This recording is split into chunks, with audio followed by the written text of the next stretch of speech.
Marcus had everything: family, football talent, and a bright future. One injury and a painkiller prescription changed it all.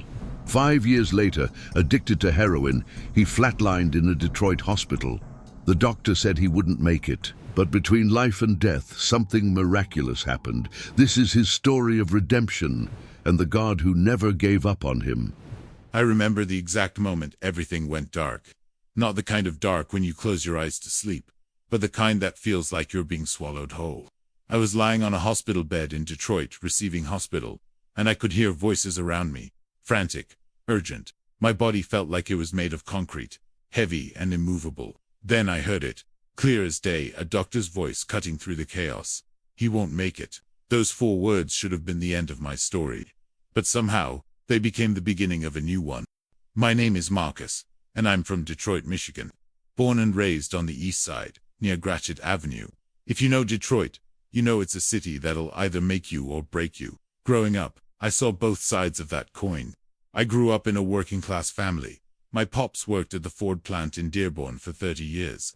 Clocking in at 5 in the morning, coming home smelling like metal and oil. My mom was a nurse at Henry Ford Hospital, working double shifts. Sometimes, always tired, but always there for us. They did everything right, gave me and my younger sister everything they could.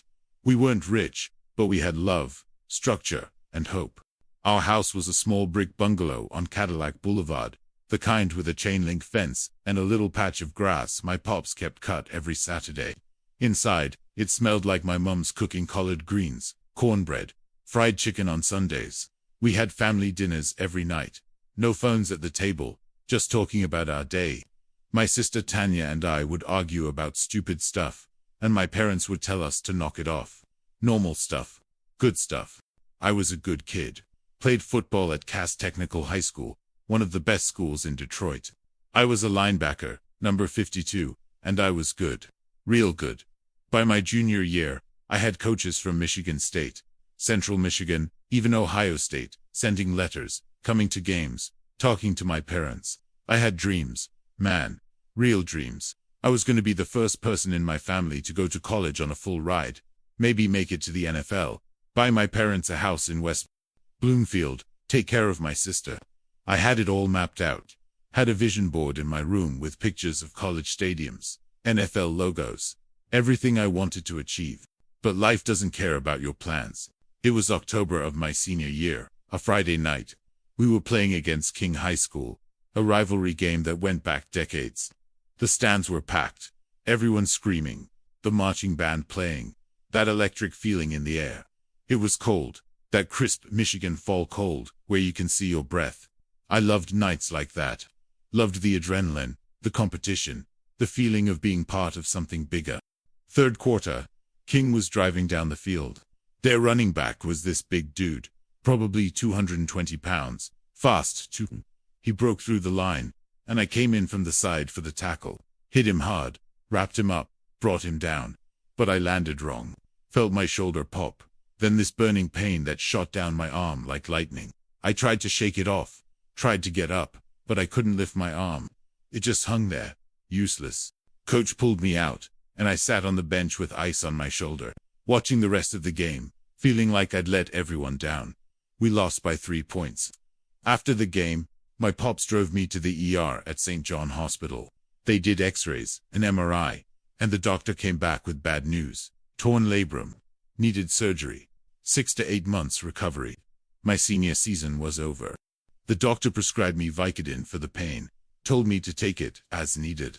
I remember holding that orange bottle in my hand, reading the label. Hydrocodone-acetaminophen. Take 1 to 2 tablets every 4 to 6 hours. Seemed harmless enough. Just pain medication. Doctors give it out all the time. At first, it was just for the pain. I had surgery 2 weeks later, and the recovery was rough. My shoulder was in a sling. I couldn't sleep on my right side, couldn't do much of anything. The pills helped, took the edge off. But then, I noticed something else. When I took those pills, I didn't just feel less pain in my shoulder. I felt less pain everywhere. All the pressure I'd been carrying, the stress about college scouts, about living up to everyone's expectations, about being the golden boy who couldn't mess up, it all just melted away. I felt calm, confident, untouchable, like I was wrapped in a warm blanket and nothing could hurt me. So, I started taking more than prescribed. 1 pill became 2. 2 became 3. I'd take them before school, during lunch, before bed. My mom kept a bottle in the kitchen cabinet, and I'd sneak extras when she wasn't looking. She trusted me, never thought to count them. By the time my shoulder healed, I didn't care. I needed those pills just to feel normal. Without them, I felt anxious, irritable, like my skin was crawling. I didn't realize it at the time, but I was already hooked. If you've ever struggled with something you couldn't control, if you've ever felt trapped by a habit or a substance, drop a comment below and let me know where you're from. You're not alone in this fight, and your story matters. Hit that subscribe button too, because what I'm about to share might just save your life or someone you love. My prescription ran out, but my need didn't. I went back to the doctor, told him I was still in pain, that my shoulder was bothering me. He gave me a refill, but only for 30 pills. That lasted me less than 2 weeks. I went back again, but this time he said no. Said I should be healed by now, that I needed to try physical therapy instead. I left that office angry, desperate, already feeling the early signs of withdrawal. That's when I started doctor shopping. I'd go to different clinics around Detroit, urgent cares in Dearborn, Southfield, Warren, making up symptoms, saying I hurt my back at work, that I was in a car accident, whatever story I thought would get me pills. Some doctors saw through it, but others didn't. I got prescriptions from 4 different doctors in 1 month. I'd fill them at different pharmacies so nobody would catch on. When that got too risky, when pharmacies started flagging my name, I found dealers. There's a spot on 7 Mile and Van Dyke, near a burned-out gas station, where you could get anything you wanted. Pills, weed, powder, whatever. I started buying Percocet, OxyContin, Vicodin, whatever I could afford. A single Oxy 30 would run me $35, $40. I was spending $200-300 a week, sometimes more. My football career was over. I missed too many practices, showed up to games sluggish, couldn't perform like I used to. Coaches noticed. Scouts stopped calling.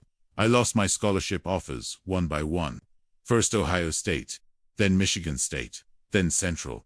By the time graduation rolled around, I had nothing. No offers, no future, just me and those pills. My parents didn't understand what was happening. They thought I was depressed about my injury, about losing football, that I'd snap out of it eventually. My mom would make my favorite meals, mac and cheese, ribs, peach cobbler, trying to cheer me up.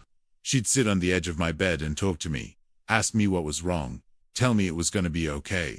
But I'd just nod, say I was fine, wait for her to leave so I could take another pill. My pops tried the tough love approach, told me I needed to man up, stop feeling sorry for myself, get a job, figure out my life. He didn't yell, but his disappointment was worse than any yelling. I could see it in his eyes. His son, the one he bragged about at the plant, the one who was supposed to make it out, was falling apart. I graduated high school by the skin of my teeth, barely passed my classes, didn't go to prom, didn't go to grad night, just got my diploma and left.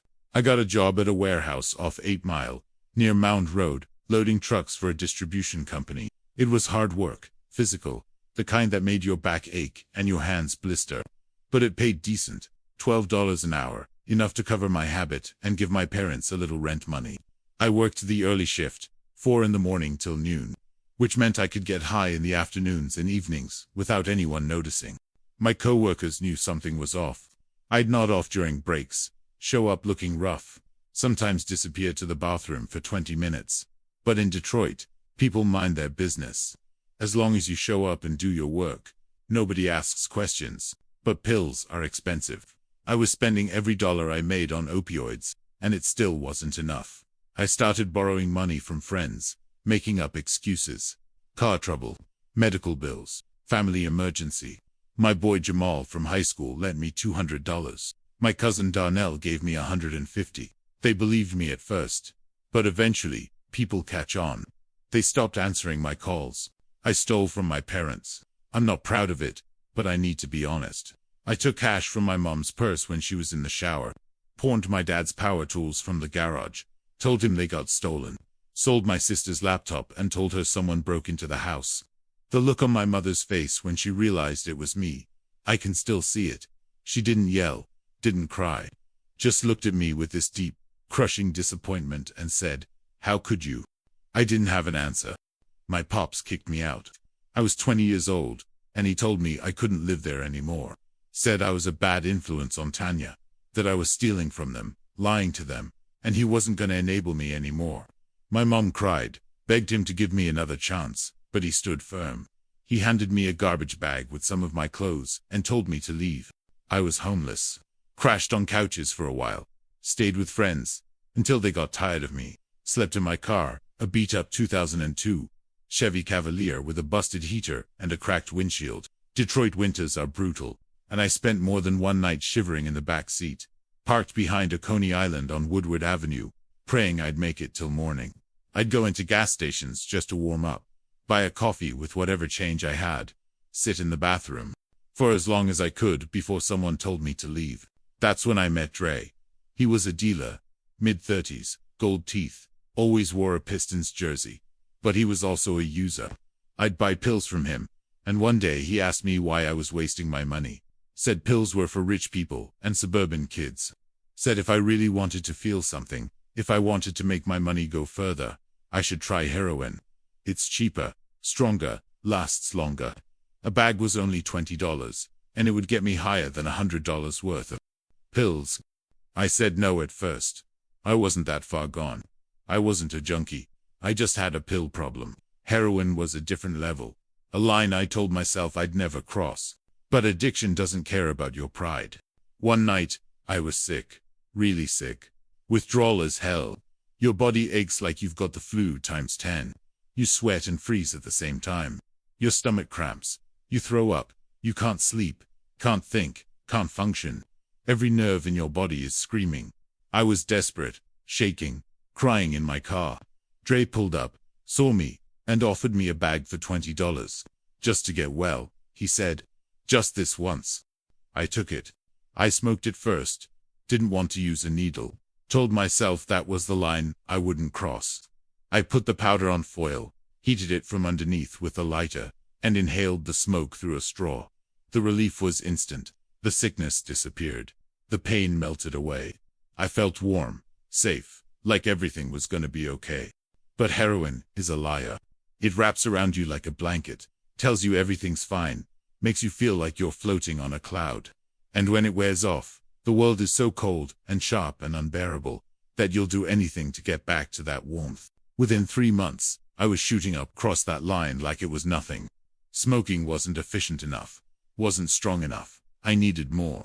Dre showed me how to cook it, how to tie off, how to find a vein. The first time I stuck that needle in my arm, I hated myself. But the high was so powerful, so overwhelming, that the self-hatred disappeared in seconds. I lost everything. My car got repossessed. I stopped showing up to work, got fired. I had no money, no home, no plan. I lived in abandoned houses on the east side, places with boarded-up windows, no heat, no water, just other addicts like me. We called them trap houses. There was one on Chalmers Street, near the old Packard plant, that became my main spot. Mattresses on the floor, needles everywhere, the smell of decay and desperation. We'd pool our money, cop together, get high together, and forget we were human for a few hours. There was this girl, Shanice, maybe 23, used to be a nursing student. There was an older guy, Big Mike, probably 50, been using since the 80s. There was a kid, couldn't have been more than 19, skinny as a rail, always shaking. We didn't talk much, didn't share our stories. We just existed together in that misery. I saw people die. Overdoses were common. You'd be sitting in a circle, everyone nodding off, and someone just wouldn't wake up. Their lips would turn blue, their breathing would stop, and we'd panic. We'd shake them, slap their face, splash water on them, but sometimes it was too late. Sometimes they were just gone. And the worst part, after the shock wore off, after someone called 911, or we dragged the body outside so we wouldn't get caught, we'd go right back to using, because that's what addiction does. It makes you a monster. It strips away your humanity, your empathy, your soul. I didn't talk to my family for 2 years. Didn't call, didn't visit. Didn't let them know I was alive. I was ashamed. I knew what I'd become, and I couldn't face them. My mum tried to find me a few times. I heard from people on the street that she'd been driving around the east side, asking if anyone had seen me, showing people my picture. But I hid. I avoided places I thought she might look. I didn't want her to see me like that. Hollow-eyed, skeletal, covered in sores and track marks. There were moments when I wanted to stop. Moments of clarity where I'd look at myself in a gas station bathroom mirror. Skinny, pale, track marks up and down my arms, eyes hollow and dead, and think, what happened to you? How did you get here? But those moments never lasted. The sickness would come back, the craving would take over, and I'd be out on the street again, hustling for my next fix. I did things I'm not proud of. Stole from stores, broke into cars, scammed people. I never hurt anyone physically, but I hurt people in other ways. Lied to them, manipulated them, took advantage of their kindness. There was this older lady, Miss Rose, who lived near one of the trap houses. She'd see me sometimes, offer me food, ask if I was okay. I told her I was homeless, that I was trying to get back on my feet, and she gave me $50. I used it to buy heroin. I can still see her face, the hope in her eyes, the belief that she was helping someone. I betrayed that. I tried to quit a few times. Went a day, maybe two, but the withdrawal was unbearable, and I had no support, no plan, no hope. So I'd use again, and the cycle continued. Each time I relapsed, I hated myself a little more. Each time, the voice in my head that said I was worthless got a little louder. By the time I was 25, I'd been using heroin for 5 years. I was a ghost. People from my old life didn't recognize me. I ran into a guy I played football with once, outside a liquor store on Grachet. His name was Marcus too. Marcus Johnson. Used to be a running back. He looked at me, and I saw the shock in his eyes. Then the pity. He didn't even say my name. Just shook his head and walked away. That hurt more than anything. I started using fentanyl without knowing it. Dealers were cutting heroin with it because it was cheaper and stronger. But fentanyl is deadly. It's 50 times more potent than heroin, 100 times more potent than morphine, and the margin for error is razor thin. You think you're doing your usual dose, but it's laced with fentanyl, and your body shuts down. Your breathing stops. Your heart stops. You die. I overdosed 3 times before the final one. The first time, I was in the trap house on Chalmers. Someone hit me with Narcan, that nasal spray that reverses opioid overdoses. I woke up angry, sick, confused. Narcan throws you into instant withdrawal, and it feels like hell. I didn't thank them. Just got up and left. Went and used again a few hours later. The second time, I was outside a gas station on Harper Avenue, collapsed on the sidewalk. Paramedics came, gave me Narcan, took me to the hospital. I left as soon as I could walk. The third time, I was in an alley behind a Church's Chicken on East Warren. A stranger found me, called 911. Same thing, Narcan hospital, left. You'd think after 3 overdoses, I'd learn. You'd think I'd realize I was playing Russian roulette with my life. But addiction doesn't work that way. It convinces you that you're invincible, that it won't happen again, that you'll be more careful next time. It's a liar. The fourth time, I wasn't so lucky. It was a Tuesday afternoon in March. I remember because it was snowing. That wet, heavy snow that soaks through your clothes and chills you to the bone. I'd been staying in a different trap house. This one off Mack Avenue near Connell. It was worse than the others. No electricity, holes in the walls, rats everywhere. But it was shelter, and that's all that mattered. I'd copped a bag from a new dealer, some young kid I didn't know. Should have been more careful, should have tested it, done a smaller amount first. But I was sick and desperate, and when you're in that state, you don't think straight. I shot up in the bathroom, or what used to be a bathroom. No running water, just a toilet that didn't work and a cracked mirror. I tied off, found a vein, pushed the plunger down, felt the rush, that immediate warmth flooding my body. But then something was wrong. My chest got tight. My vision blurred. I couldn't breathe. It felt like someone was sitting on my chest, crushing me. I stumbled out of the bathroom, tried to call for help, but my legs gave out. I hit the floor hard, felt my head bounce off the concrete. Everything was spinning. I could hear people shouting, but their voices sounded far away, like I was underwater. Someone must have called 911 because the next thing I remember, I was in an ambulance. Paramedics were over me, putting an oxygen mask on my face, sticking needles in my arm, doing chest compressions. I could hear the sirens, see the lights flashing red and white, but I felt so far away, like I was watching it happen to someone else. One of the paramedics, a black woman with kind eyes, kept saying, stay with me, but I couldn't. I was slipping away.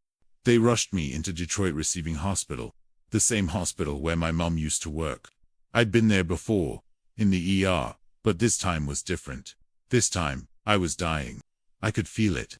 My heart was slowing down, my vision was fading to black, and there was this overwhelming sense of cold, like I was being submerged in ice water.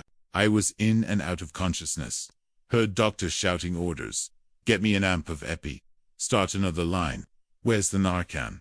Heard machines beeping, alarms going off. Felt hands on me, pressing on my chest, pulling at my clothes, injecting things into my veins. And then I heard it. He won't make it. A doctor said it. A woman, her voice was calm, resigned, matter of fact, like she'd seen this 100 times before. Like I was just another overdose, another statistic, another junkie who threw his life away, another lost cause. And you know what? She was right. I shouldn't have made it. My heart had stopped. I had no pulse. I wasn't breathing.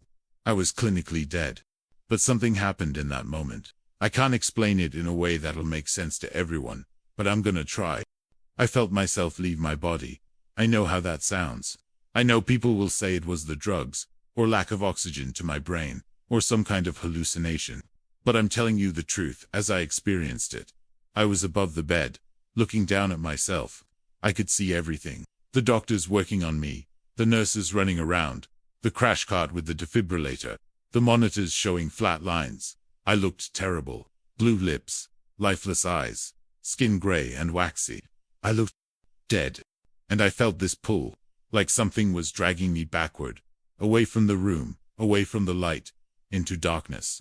It wasn't peaceful. It was terrifying. I tried to fight it, tried to hold on, but I had no strength.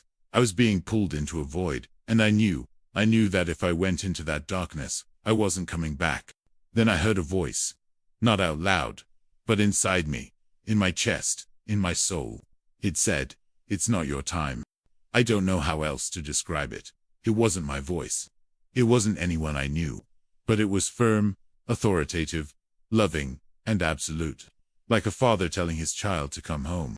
And suddenly, I was back in my body. Gasped for air like I'd been underwater for 5 minutes. My chest burned. My whole body felt like it was on fire. The doctors jumped back, shocked. One of them, a young guy with glasses, said, we got a pulse. We got him back. They stabilized me, got my heart rate up, got me breathing on my own, moved me to the ICU. I was on a ventilator for 2 days. Tubes and wires everywhere, machines doing the work my body couldn't do. When I finally woke up, my mum was sitting next to my bed. She looked older than I remembered. More gray in her hair, deeper lines around her eyes, like she'd aged 10 years in the 2 years I'd been gone. But when she saw my eyes open, when she realized I was awake, she started crying. Didn't say anything at first. Just held my hand and cried, her shoulders shaking, tears streaming down her face. I wanted to say I'm sorry. Wanted to tell her I didn't mean for any of this to happen. That I never wanted to hurt her. That I loved her. But I couldn't talk with the tube in my throat. So I just squeezed her hand, and she squeezed back. You've made it this far in my story. And I want to ask you something. Have you ever felt like you were at the end of your rope? Like there was no way out? Drop a comment and tell me where you're watching from. And if this story is hitting home, do me a favor and subscribe. I'm sharing this because I believe it can help someone out there who's going through what I went through. Let's build a community of hope together. When they took the tube out and I could finally speak, my voice was raspy and weak. The first thing I asked my mom was, why did you come back? Why didn't you give up on me? She looked at me with tears still in her eyes and said, because you're my son. I never stopped praying for you, not for one single day. That broke me. I cried for the first time in years. Real tears. Not the empty, self-pitying kind, but the kind that come from somewhere deep, somewhere you forgot existed. I cried for all the pain I'd caused, for all the time I'd wasted, for all the people I'd hurt. I cried for the kid I used to be, the one with dreams and potential, and for the man I'd become. My mom held me while I cried, stroked my head like she used to when I was little, and whispered, "It's okay. You're gonna be okay." The hospital kept me for a week. Doctors ran tests, made sure my organs weren't damaged, monitored my heart and lungs. Social workers came by, talked to me about rehab, about programs, about getting clean. I'd heard it all before. Been to detox twice, left both times. But this time, something was different. I didn't want to die. I didn't want to be that statistic. I wanted to live. My mom helped me get into a faith-based rehab center in Pontiac, about 30 minutes north of Detroit. It was called New Beginnings Recovery Center, run by a church, 6-month program, strict rules, no phones, no visitors for the first 30 days, mandatory chapel services, group therapy, work assignments. I was scared, but I knew it was my only shot. Detox was hell. Worse than any of the times I'd tried to quit on my own. They gave me medication to help with the withdrawal, but it only took the edge off. I spent the first week sweating through my sheets, shaking, throwing up, unable to sleep. My body ached like I'd been hit by a truck. But this time, I had support. Counselors checked on me every few hours, brought me water and crackers, sat with me when the anxiety got too bad. Other guys in the program, guys who'd been through it, told me it would get better. And slowly, it did. After detox, the real work began. Group therapy every morning, individual counseling twice a week, classes on addiction, on coping skills, on rebuilding your life, work assignments in the afternoon, cleaning, cooking, maintenance, chapel services every evening. It was structured, rigid, but I needed that. I needed someone to tell me what to do, where to be, how to live. They introduced me to faith in a way I'd never experienced. I grew up going to church with my grandma sometimes, Greater Emmanuel Baptist on Gratiot, but it never meant anything to me. It was just something you did on Easter and Christmas, something old people cared about. But in rehab, I started reading the Bible, really reading it, started praying, not just reciting words, but actually talking to God, like He was real, like He was listening. And I felt something, a peace I can't describe. Like I wasn't alone anymore. Like all the guilt, all the shame, all the weight I'd been carrying for years, it was being lifted off me, piece by piece. I read about the prodigal son, the one who took his inheritance, wasted it on wild living, ended up feeding pigs, and came home broken. And his father ran to him, embraced him, threw a party for him. That story wrecked me, because that's what God was doing for me. I'd wasted everything He'd given me, my talent, my family, my life, and He was still welcoming me back. I learned that God didn't give up on me, even when I gave up on myself. That He was there in every overdose, every cold night in my car, every moment I thought I was too far gone. He was waiting for me to turn around, to reach out, to come home. I started sharing in group therapy, told my story, the whole ugly truth, and people listened. Some cried, some nodded, because they'd been through the same thing. And for the first time, I didn't feel alone. I wasn't the only one who'd messed up. I wasn't the only one fighting to get better. There was this guy in the program, older dude named Carl, maybe 55, been clean for 10 years before he relapsed. He became like a mentor to me, told me that recovery isn't about being perfect, it's about being honest, about showing up every day and doing the work, even when you don't feel like it. He said, "You can't change the past, Marcus, but you can change what you do today." I held on to that. I completed the program. 6 months clean. It was the hardest thing I'd ever done. Harder than any football practice, any game, any challenge I'd faced. But it was also the most important. When I graduated, my parents were there. My sister was there. They hugged me, told me they were proud of me. I didn't feel like I deserved it, but I accepted it. I was learning to accept grace. I moved back home. My parents let me stay in my old room while I got back on my feet. It was strange being back in that house, sleeping in that bed, seeing my old football trophies on the shelf. But it was also comforting. It reminded me of who I used to be, and who I could be again. I got a job at a community center in Detroit, the Eastside Community Network on Harper. Started as a janitor, cleaning bathrooms, mopping floors, taking out trash. It wasn't glamorous, but it was honest work, and I was grateful for it. My boss, Miss Patricia, knew my story. She was in recovery herself, 20 years clean. She gave me a chance when nobody else would. After a few months, she moved me to working with the youth programs, helping with after-school activities, mentoring at-risk kids, coaching a little league football team.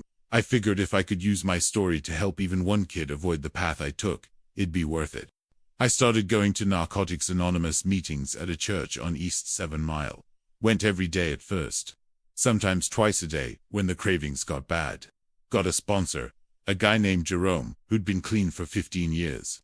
He was tough on me, didn't let me make excuses, held me accountable. I worked the steps, all 12 of them, admitted I was powerless over addiction. Came to believe that a power greater than myself could restore me. Made a list of everyone I'd harmed, and made amends where I could. I went to see my old friend Jamal, the one I'd borrowed money from and never paid back. Showed up at his door with $200 cash and an apology. He didn't want to see me at first, but I stood there and told him I was sorry, that I was in recovery, that I wanted to make things right. He took the money, and we talked for a while. He told me he was proud of me. We're not as close as we used to be, but we're cool now. I reconnected with my faith, joined a church on the west side, Hope Community Church. Got involved in their recovery ministry, started sharing my testimony. The first time I stood in front of the congregation and told my story, I was terrified. My hands were shaking, my voice was cracking, but I got through it. And afterward, people came up to me. Some thanked me, some cried. Some told me they had a son or a daughter or a brother struggling with addiction, and they didn't know what to do. I gave them resources, prayed with them, told them not to give up. I've been clean for 7 years now. 7 years since that doctor said I wouldn't make it. 7 years since God gave me a second chance. 7 years of showing up, doing the work, fighting every day to stay sober. I'm not gonna lie and say it's been easy. There are days when I think about using, days when the weight of life feels heavy, when I'm stressed or tired or lonely, and I remember how heroin made everything disappear. But I've learned that running from pain only makes it worse. You have to face it, feel it, work through it, and let God carry you when you can't carry yourself. I got my GED, then enrolled at Wayne County Community College, studying social work now, taking classes at night while I work during the day. Want to become a licensed counselor, work with people in addiction. I know what it's like to be in that pit, and I know what it takes to climb out. I want to be the person for others that people like Miss Patricia and Jerome and Carl were for me. I reconnected with some old friends from high school. Some are doing well, got families, careers, living good lives. Some are still struggling, still caught up in the streets. I tried to be there for them, let them know there's hope, that change is possible. Some listen, some don't. All I can do is plant seeds. My relationship with my family is stronger than ever. My mum tells me all the time how proud she is, how she never stopped believing I'd come back. My pops and I work on cars together on weekends, something we used to do when I was a kid. We rebuilt a 1967 Mustang together, spent a whole year on it. It's sitting in his garage now, cherry red, purring like a kitten. He says it's mine when I'm ready. My sister Tanya forgave me for everything I put her through. She's a teacher now, 4th grade, married to a good dude named Kevin. They got a little girl, my niece Amara, 3 years old, smart as a whip. I'm an uncle. That little girl doesn't know the old me, and I'm grateful for that. She just knows Uncle Marcus, the one who plays with her, reads her books, takes her to the park. That's who I want to be. I met a woman at church 2 years ago. Her name is Keisha. She's a teacher at Cody High School, teaches English, loves books and poetry. She's kind, patient, strong in her faith. We started talking after a service, and she asked me about my testimony. I told her my story, the whole thing, didn't hide anything. I figured if she was gonna run, better to know now. But she didn't run. She listened, asked questions, and told me she respected my honesty. We've been dating for a year and a half now, taking it slow, doing it right. She knows where I've been, knows my struggles, and she loves me anyway. That's grace. That's what real love looks like. I think about that moment in the hospital a lot. About hearing those words, he won't make it. About feeling myself slip away. About that darkness pulling me under. About that voice that said, "It's not your time." I don't know why I got a second chance, when so many others didn't. I've lost friends to overdoses. Good people. People who wanted to get clean but didn't make it. Shanice, the girl from the trap house, overdosed 6 months after I went to rehab. Big Mike died of an infection from a dirty needle. That kid, the young one who was always shaking, I heard he got shot in a drug deal gone wrong. I think about them often, wonder why I'm still here and they're not. But I've come to believe that I'm here for a reason. That my story isn't just about me. It's about showing people that no matter how far you've fallen, no matter how much you've messed up, no matter how many people have given up on you, God hasn't. He's waiting for you to turn around, to reach out, to ask for help. And when you do, He'll meet you right where you are. Not where you should be, not where you used to be, but right where you are. In the trap house, in the hospital bed, in the back seat of your car, in the darkness, He's there. If you're struggling with addiction right now, if you're watching this and thinking there's no way out, I'm telling you there is. It's not easy, it's not quick, it's gonna hurt. You're gonna have to face things you've been running from. You're gonna have to do the work. But it's possible. You are not too far gone. You are not a lost cause. You are loved, you are valuable, and you have a purpose. Reach out, talk to someone, call a hotline, go to a meeting, check into rehab, pray, do whatever it takes. Because your life is worth fighting for. Your family is waiting for you. Your future is waiting for you. God is waiting for you. And if you know someone who's struggling, don't give up on them. Keep praying. Keep loving them. Keep showing up. You might be the only light they see in the darkness. You might be the reason they decide to get help. Don't underestimate the power of your presence, your prayers, your persistence.